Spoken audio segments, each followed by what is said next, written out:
Hi, I am Michael Kourosh and welcome to Design Santa Barbara.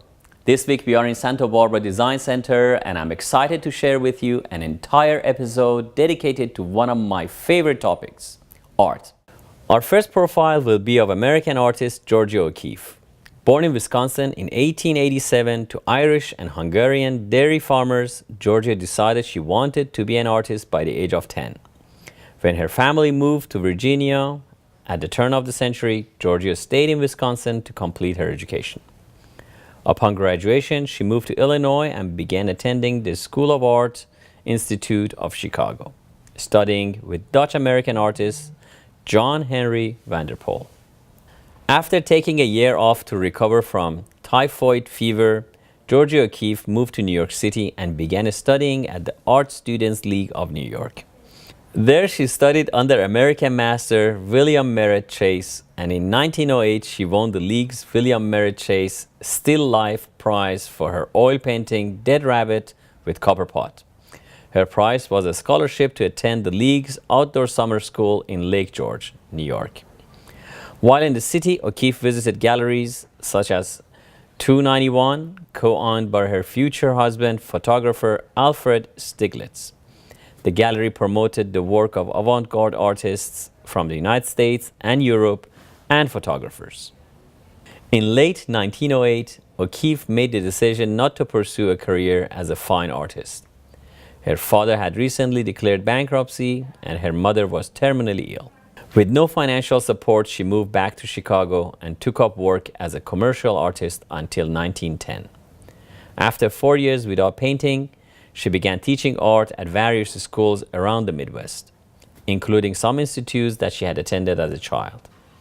Simultaneously teaching and attending art classes, Georgia O'Keeffe eventually found inspiration in the innovative ideas of Arthur Wesley Dow. Her studies at the University of Virginia in 1914, based upon Dow's principles, were pivotal in O'Keeffe's development as an artist. Through her exploration and growth as an artist, she helped to establish the American modernism movement. In 1915, O'Keeffe completed a series of highly innovative abstract charcoals. A friend showed them to Alfred Stieglitz in his 291 gallery early in 1916. Stieglitz found them to be, quote, the purest, finest, sincerest things that had entered 291 in a long while, and in April of that year began showcasing her artwork. O'Keeffe, who enjoyed sunrises and sunsets, developed a fondness for intense and nocturnal colors. Building upon her abstract practices, O'Keeffe painted to express her most private sensations and feelings. Rather than sketching out a design before painting, she freely created designs. O'Keeffe continued to experiment until she believed she truly captured her feelings in the watercolor. Light Coming on the Plains, number 1. Returning to New York in 1918, O'Keeffe and Stieglitz, 25 years her senior, became close friends and he supported her financially while introducing her to the leaders of modern art movement. They were married in 1924.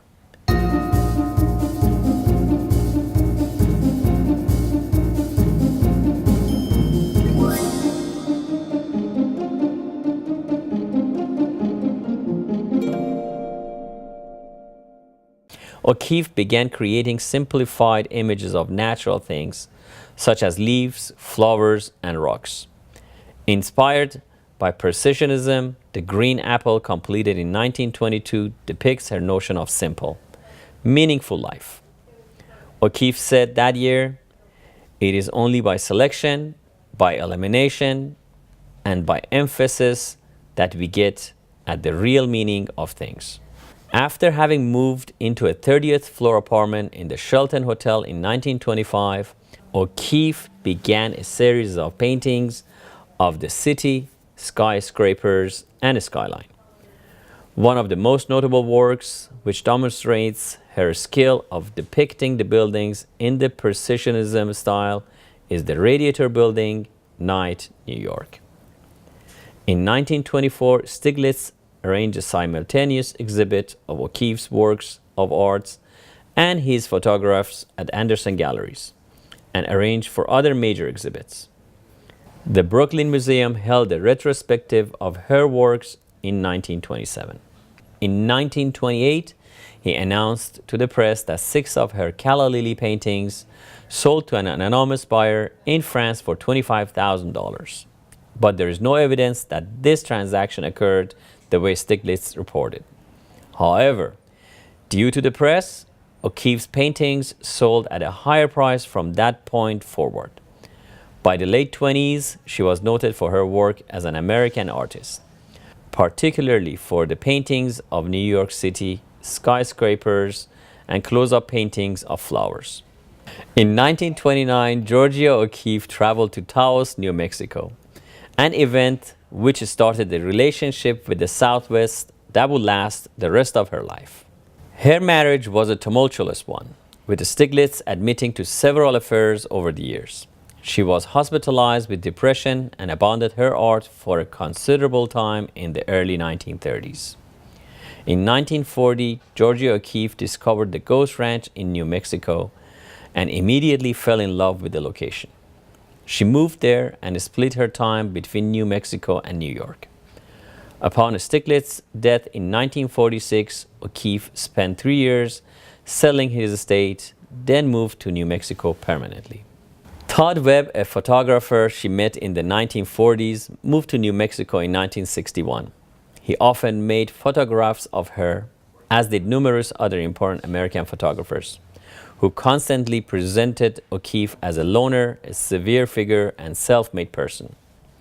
While O'Keeffe was known to have a prickly personality, Webb's photographs portrayed her with a kind of quietness and calm, suggesting a relaxed friendship, and revealing new contours of O'Keeffe's character.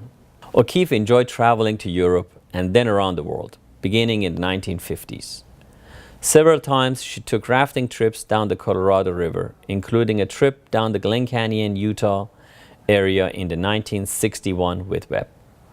In 1977, Georgia O'Keeffe was awarded the Presidential Medal of Freedom, and in 1985, at the age of 97, she received the National Medal of Arts. Her last 13 years were dedicated to learning clay pottery and writing her autobiography, but she worked in charcoal up until the age of 95.